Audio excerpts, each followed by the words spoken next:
હવે જોઈએ સમાચાર વિગતવાર। સુરતના રિંગ રોડ વિસ્તારમાં આવેલા માન દરવાજા ટેનામેન્ટ ખૂબ જ જર્જરિત સ્થિતિમાં હોવાને કારણે પાલિકા દ્વારા છેલ્લા કેટલાય સમયથી તેને ખાલી કરવા માટેના પ્રયાસો કરવામાં આવી રહ્યા છે।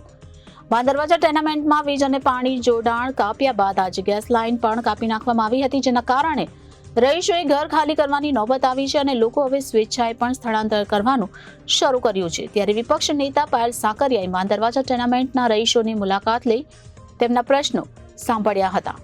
માન દરવાજા ટેનામેન્ટ ખાલી કરાવવાની કાર્યવાહી હાથ ધરતા ત્યાંના રહીશોની માંગણીઓ બાબતે ત્યાંના સ્થાનિકોએ વિપક્ષ નેતા પાયલ સાકરિયાનો સંપર્ક સાધતા વિપક્ષ નેતાએ ત્યાં રૂબરૂ લોકોની મુલાકાત લીધી હતી અને તેમની રજૂઆતો સાંભળી હતી। મહિલાઓ રજૂઆત કરતા રડી પડ્યા હતા અને તેમનું કોઈ સાંભળતું ન હોવાની રાવ કરી હતી। આ સંદર્ભે પાયલ સાકરિયાને રજૂઆત કરતા સ્થાનિકોએ જણાવ્યું હતું કે ટેનામેન્ટના લોકોની માંગણી છે કે જ્યાં સુધી રીડેવલપમેન્ટ ન થાય ત્યાં સુધી તેમને માસિક ભાડું પૂરું પાડવામાં આવે અથવા તો રહેવાની વૈકલ્પિક વ્યવસ્થા કરવામાં આવે।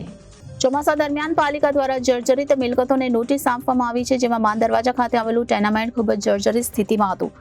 ગમે ત્યારે ચોમાસા દરમિયાન જો ટેનામેન્ટ ધરાશાયી થાય તો અનેક લોકોના મોત થઈ શકે તેવી સ્થિતિ હતી, જેને ધ્યાનમાં રાખીને છેલ્લા કેટલાક વર્ષોથી સતત નોટિસ આપીને પાલિકા સંતોષ માની લેતી હતી, તેને બદલે આ વખતે નક્કર કામગીરી શરૂ કરી છે। પાલિકા દ્વારા કાર્યવાહી કરતાની સાથે જ હવે ટેનામેન્ટમાં જે લોકો રહી રહ્યા હતા તેઓ સ્વેચ્છાએ પણ મકાન ખાલી કરી રહ્યા છે। માન દરવાજા ટેનામેન્ટ ખાલી કરાવવાની કાર્યવાહી હાથ ધરતા ત્યાંના રહીશોની માંગણીઓ બાબતે ત્યાંના સ્થાનિકોએ વિપક્ષના નેતા પાયલ સાકરિયાનો સંપર્ક સાધતા નેતાએ ત્યાં રૂબરૂ મુલાકાત લીધી હતી અને તેમની રજૂઆતો સાંભળી હતી।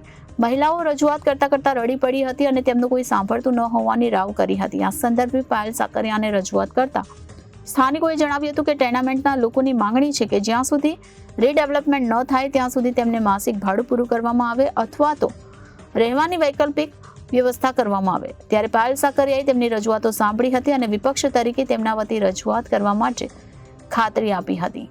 Reporter Arvind Rathod, Janadesh news, Surat.